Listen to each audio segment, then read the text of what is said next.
Hi, thanks for joining us. I'm Mike Jennings. Welcome to the Military Minute podcast. Scott, I understand that we got a very interesting email this week about from somebody who asked about a topic I never thought anybody would even care about to ask. So maybe you could set this up for us here a little bit. Absolutely, Mike. So, Jared from Norfolk, Virginia, is looking to grow his personal brand. And first, we just want to say thank you for writing in. If you want to write in, absolutely send us your question or topic, and Mike will answer it when he can. But he's looking to grow his personal brand, and he's interested in starting a podcast, kind of like what you did. And as he was watching, some of your past episodes, he saw the piece that you did with Montel Williams, and was just wondering, how were you able to achieve that level or that high of an exposure so early in your podcast journey? Because that I mean, Montel Williams is a pretty big deal. So, what was your mindset getting into that, and how did it all come about? Wow, wow. Um, well, first of all, the show found us. We didn't go to them. We didn't like some of the other, what you might call reality TV shows that are out there. People will oftentimes send in a request to be on the show. That didn't happen. They actually found us and had reached out to us. So I suppose probably answering this question is really part of it's really got to be a two-part question. So maybe the first part of this I'll start off with, and I'll kind of tell you about how the show came to be, and what their objectives was, and then ultimately how it is that they found us, and then ultimately why they picked me to be on the show, as opposed to a number of the other people that they were talking with at that time. But so let's start with the show itself, and so Montel started the original show, Military Makeover, to effectively help veterans here who had been through difficult situations as a result of their service, wounded, homeless situations, things like that. He has always had a huge heart for veterans, being a veteran himself, class of 1980 from the Naval Academy, has had great success, and he's always used these things as a way to give back. So, the way the producers described it to me is that they were about 8 seasons into Military Makeover, and a season of Military Makeover would basically follow along the stories of 4 different houses that they would be working with on any given season with a military family. And as they were getting to know the people that they were working with on the show, what the producers told me is that the story they would hear from people was the same every single time. And the story that they would tell them is how difficult the military to civilian transition was for them, and how hard that of a time that they had with that particular portion of their life. And that is certainly something that resonates with me. If you followed this podcast, you hear we talked about that military individuals are much more comfortable with take that hill than they are with go find that job and make the transition, because it's so daunting for the time of life they're in. It's most typically one of the most anxious times in a military veteran's life is when they're making that military to civilian transition.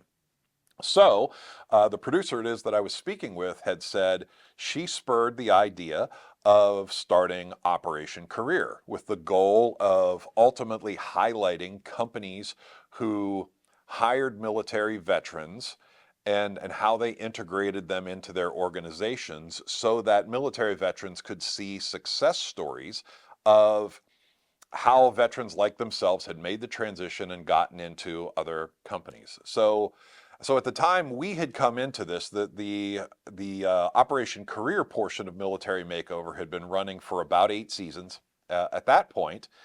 And what the producers had discovered is that they said, we've been running this show for 8 years now. And over the course of 8 years, we feel like we're not moving the needle at all on helping military veterans in transition make more successful transitions. We're chronicling the stories of these great companies and these great veterans who are there. Interestingly enough, 2 of whom are in our local area here. Several of them who have been on the show are actually clients of ours in some of our businesses, which was actually an interesting thing to find out. But ultimately, they weren't doing anything to help veterans make more successful transitions. So the show went out and started looking for people who had expertise in the area of military to civilian transitions. And at the time they reached out to us, they had been speaking with a number of different military transition organizations, looking for a partner for this season to specifically help move that needle. And they wanted to find someone who could speak to this particular issue in a much more detailed way. So what they were proposing as part of this was their working with us to tell that particular story. Now, shows like this are kind of interesting, where they feature um, companies that do particular work. If you've watched the ending credits of different types of television programs and movies and things like that, you'll see oftentimes this portion of the ending credits that say, promotional consideration paid for by certain companies. So if you watch the end of the military makeover show, whether it airs on Lifetime or airs in syndication, or certainly our favorite, the Armed Forces Network, if you see it on there, you will see that Absolutely American and Corporate Gray is listed actually among those promotional considerations that were paid for us to be featured.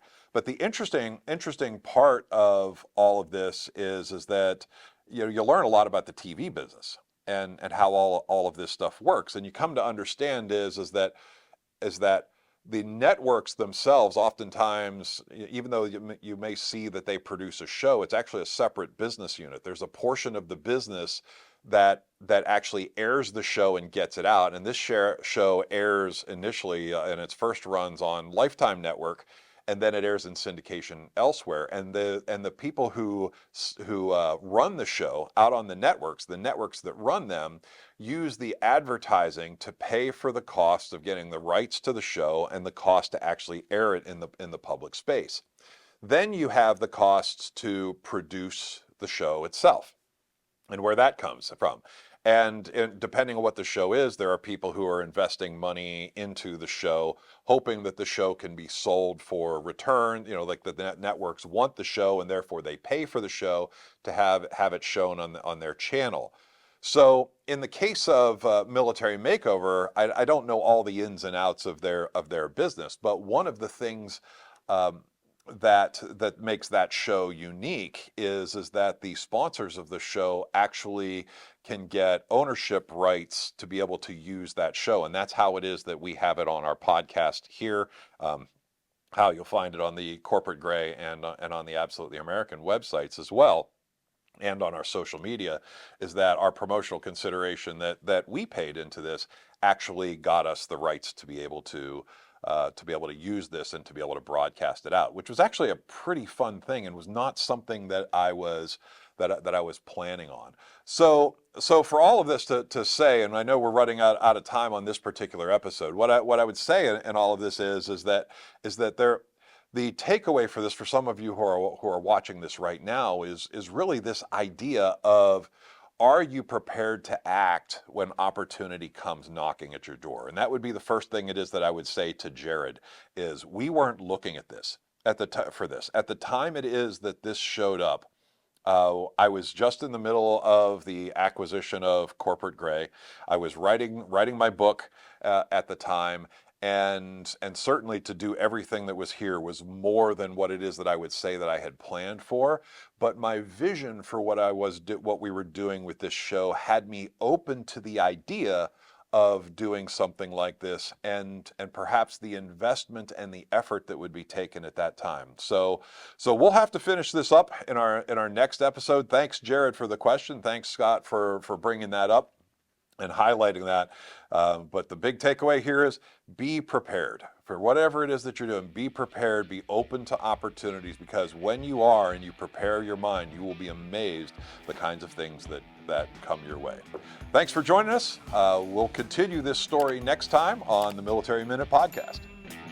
Thanks for joining the Military Minute. Be sure to subscribe on YouTube, Apple Podcasts, Spotify, or wherever you get your podcasts so you're notified when a new episode is released.